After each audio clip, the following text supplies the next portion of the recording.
terms. Aristotle describes God in very much rational terms. And Dante draws a lot from Aristotle and has that very high vision of the rational. And yet in Dante it appears that the rational is left behind by the time that Dante comes up to the vision of the highest things.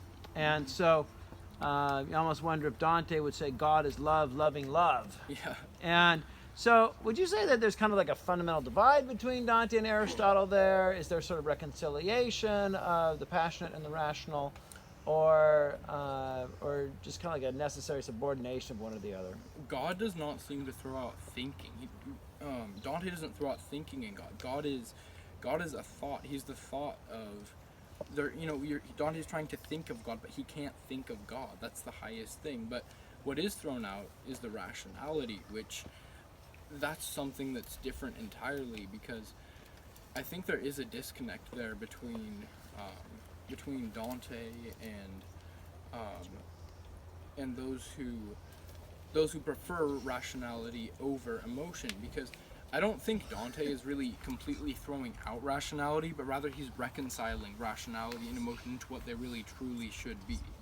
And he speaks of how humans, all of us, have this twisted rationality, which is what makes everything else sinful. Everything else in the world is to some extent broken, but the most broken thing is our reason, which turns everything else into something like that. So reason in its perfect form, though, is one of the highest things. You also end with the wonderful image of the squircle, trying to square the circle, trying to think of a square circle. It's obviously an image of something that we just cannot do. And I can't think of a square circle. And so coming to see the vision of God being kind of culminated in an image of something that our mind cannot do.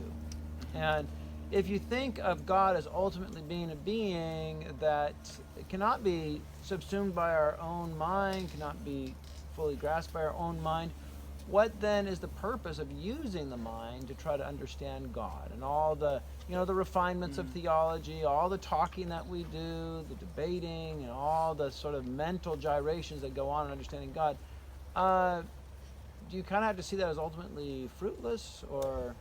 While seeking after God with the mind is the most concrete part of Christianity and the most provable, it's something you're able to go through in that manner, it also is not the most important part of Christianity. God did not send us to earth to think about him. God sent us to earth to live and to love him. And thinking is one of the most important activities, but it is not the end goal of all human thought. And you were saying something about how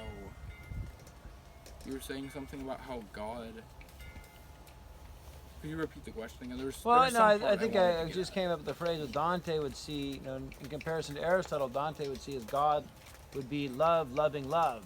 Yeah. And a sort of a kind of consummation of things in love. And I guess I'm still just trying to grasp what then is the place of reason in the Christian life if the ultimate vision of God is love. And both reason and love are twisted by each other. So once you have a pure love for God, you're able to use reason to think about God. But I think what Dante is saying with God is also him being outside of reason. With the squircle analogy, with God being outside of reason, is not that God is merely about love, or that because even though love is closer to God, it's still another way of getting to God. It's that love is so much greater than reason. It's greater than love. If the human mind can't comprehend, God is so great. He's outside of both love and reason. He is just so much. He transcends all of those things. Well, I guess I'm trying to imagine other ways of seeing the relationship of these two. I mean, when Jesus speaks about the greatest commandment, he says, love the Lord your God with all your heart, soul, and mind. And so that makes me wonder, is thinking a sort of subset of loving, or are loving and thinking kind of like two different tools? And, one's a hammer, one's a screwdriver. And thinking is just not the right tool. I mean, maybe thinking does great in geometry. I mean, you just think through those little propositions. The thinking tickles everything out just so nicely. But when you come to knowing God, it's like hammer and screwdriver. If you want God as a nail, and you have to use a hammer, and if you try to use a screwdriver, it's pretty kind of fruitless. You can't get a nail in with a screwdriver, and it's trying to conceive God with reason, just the wrong tool. While thinking of God is one of the most important faculties, I like to use this little example of when you love God, you cannot think against him. But when you think about God, you can still hate him. So it's something where it's irreversible in that way, where love has to come first. Mm-hmm. And reason is necessary to reach the point of love, but once you get to that, the important part is the intention towards God. Mm-hmm. Aristotle had the concept of choice, where he has said choice is either, it's kind of weird words, desiderative ratiocination or ratiocinative desiderateness. But basically the idea is that in order to make a choice, you need reason and love. Mm-hmm. If I want a donut, I have to desire it, and then I have to reason out how to get it. Mm-hmm. Can you know God with just love or reason by themselves?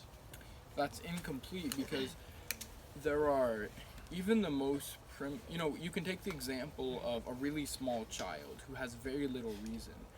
They still have some reason, though, which is necessary for them to understand God and love him. And then there are also some people with very little love and a lot of reason, and they're still able to love God. So as a human, almost anyone has both of those faculties, and they're both necessary to love God. If you created a robot which has reason, that can't love God. If you have some animal with just love and no reason, that's something that also can't love God, because that's not human. What being human is the combination of that, and the ratio that comes together of both of those things, which it's like all of the tools of humanity are pointed using our emotion and using our love. Mm-hmm. All right. Thank you very much, Mr. Hinrichs. Other questions? Lily. First of all, I loved your paper. And second of all, the 8th paragraph that you had, at the end of it, you said there's a necessary base of reason to act wisely, but the work of God is an inherently physical act. Can you expound on how that would look in our lives, how we can live like that? How that is in our lives is you are not supposed to live discovering truth about God as your primary, or merely through reason. You are not supposed to be discovering God as your primary calling. Because of the fact that there is so much to discover about God that you will never reach the end of it. And it's important, but what's also important is living in relation with fellow humans and acting in with what he's given right in front of us. Acting in that should be the primary purpose of life. How do we know what that looks like? Well, God tells us in Genesis, be fruitful and multiply. He tells Adam to steward the garden well. And I think that's what that looks like, to steward the resources and the people that he's given us well. Oh, Thomas. So you mentioned the tree of good and evil, and you were saying that what caused them to sin was their desire for more power and knowledge. Yes. So, and forgive me if this is too nitpicking of just this one part, but do you think am I correct in saying that you claimed that sort of an excess of desire for knowledge can be bad? Yes. In a way, okay. Yes, it can. And my question is us as humanity in general, should we almost purposely try to limit ourselves in scientific knowledge and philosophic knowledge and whatnot, so that we don't cause ourselves to sin? Because I'm going to use the Tower of Babel as an example. Look how primitive technology was then. Yeah. And that almost in a way scared God. It caused him to have to visit Yeah. change language up so that we can't build anymore. And look how far we've come now. Look how far we're gonna go in the future. Should we like limit ourselves? Yeah, the problem with reason and technology is not. We could have we could understand every scientific thing in the world, be able to do things that we don't even know are possible yet, but it could still be in accordance with God because of the fact that the real problem from reason comes when the reason outpaces the heart, when the reason outpaces the good intentions behind the reason. So no matter how far advanced we get in technology or science, there are some times where that will be too much for an individual to handle because they don't have enough of the right emotion towards that. But then there could be another individual who has the exact same power, the same technology, and because it's really a heart issue rather than a reason issue, because you could have an incredible amount of technology and still use it to the glory of God. So, yeah. Okay, so then humanity in general, should the top thinkers be concerned then with our progression due to the fact that the people who don't have the heart for it, like you said. Yeah. I think that the top thinkers should keep trying to progress as quickly as they can, but we should also because you can't change people's hearts. You can't go in and do that. But one thing that we can do is in education, just promote building a whole person rather than merely building the reasonable faculties. Okay, and then you said earlier that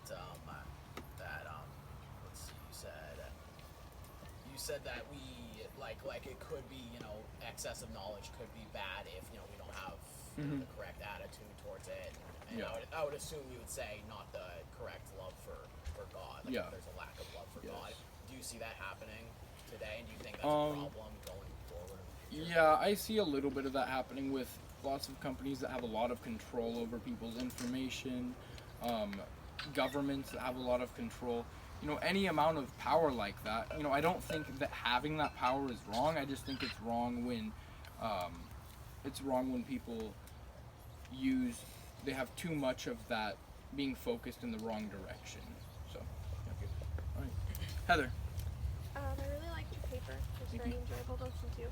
I had a couple of kind of clarifying questions. You said in one of your paragraphs that once again Dante shows that reason has very little power compared to emotion. And I was wondering, do you think that reason is truly just less powerful, or is it less